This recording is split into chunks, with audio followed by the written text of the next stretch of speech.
La transculturación en el arte peruano, los cajones de San Marcos y los retablos. Los cajones de San Marcos surgieron como consecuencia de fenómenos vinculados con la evangelización cristiana del mundo andino y con las devociones y creencias ancestrales de las poblaciones nativas. En España, estos altares portátiles tuvieron sus antecedentes en los dípticos romanos o tablas plegables, en los que la iglesia cristiana primitiva anotaba los nombres de los vivos y muertos. De uso doméstico y ambulatorio, los altares portátiles pasaron a formar parte de los rituales católicos y esta tradición fue llevada por la Iglesia española al Tahuantinsuyo. En el Perú, los orígenes de los cajones de San Marcos se remontan entonces a los altares o capillas portátiles, empleados por los religiosos españoles para adoctrinar a las poblaciones indígenas. En los siglos XVIII y XIX aparecieron pequeños trípticos de alabastro en la provincia de Huamanga, en Ayacucho, los cuales representaban nacimientos o a la imagen de la Virgen María. Los primeros cajones de San Marcos tuvieron una gran difusión entre los ganaderos del sur andino. Eran pequeñas cajas con dos tapas que llevaba en su interior una división en dos niveles, saturadas de imágenes de santos, Cristos crucificados y escenas pastoriles. Pero los cajones de San Marcos, en apariencia destinados a rituales católicos, estaban realmente dirigidos a las creencias prehispánicas del mundo andino, donde los pobladores entendían que todos los elementos de la naturaleza tenían espíritu y vida propia. En el nivel superior de la caja de San Marcos se representaba el mundo celestial o Hanan Pacha.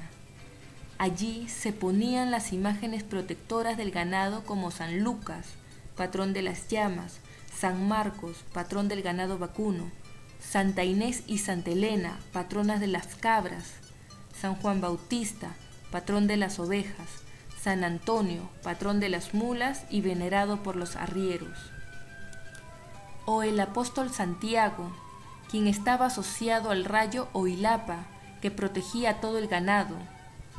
De este modo, los animales traídos por los españoles recibieron su propia huaca o espíritu protector.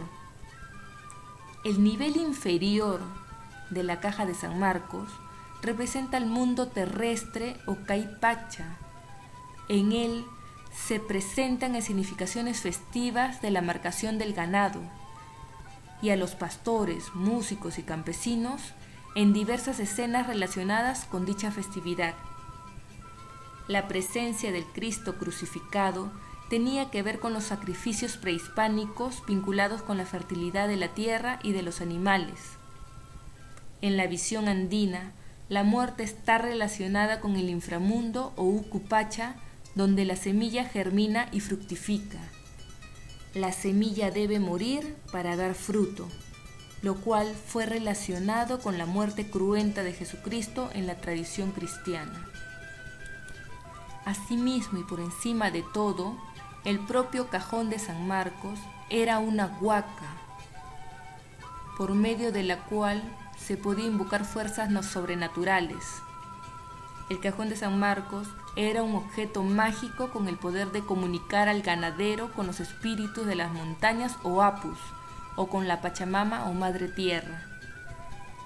El cajón de San Marcos presidía la mesa ritual en la ceremonia de marcación del ganado, la cual era lo equivalente a la antigua fiesta prehispánica de la fertilidad. El poder del cajón de San Marcos permitía invocar a los oráculos para la curación del ganado y servía a las fiestas de ranza y cosecha. Así, los cajones de San Marcos se constituyeron en elementos de un poderoso sincretismo cultural y religioso, donde la transculturación se expresó a través de formas occidentales cristianas y contenidos propios del mundo prehispánico andino, pero todo esto se fue extinguiendo con la llegada de la modernidad. En la década de 1920, el presidente Leguía construyó la carretera de acceso a Ayacucho y rápidamente los camiones reemplazaron a los arrieros quienes eran tradicionalmente los que repartían los cajones de San Marco a los ganaderos. En 2 décadas y hasta 1940, la producción de cajones de San Marcos había casi desaparecido. Entonces la promotora de folclore, Alicia Bustamante, conoció a uno de los grandes cultores anónimos de los cajones de San Marcos. Se trataba de Joaquín López Antay, quien llevó el arte de los cajones de San Marcos a la ciudad de Lima. Hasta entonces, los cajones de San Marcos habían tenido un carácter mágico y religioso, lo cual cambió de modo radical. Las representaciones cristianas fueron incorporando temas costumbristas, históricos y hasta de interés internacional. Los cajones de San Marcos se habían transformado en retablos, habían pasado por un nuevo proceso de transculturación para pasar al arte popular. Los cajones de San Marcos abandonaron sus contenidos telúricos e hispanos y se convirtieron en formas populares de representación de la realidad, como una suerte de retratos de lo contemporáneo, en figurillas anecdóticas y en cajas multicolores. Los contenidos ancestrales de los cajones de San Marcos parecen perdidos para siempre.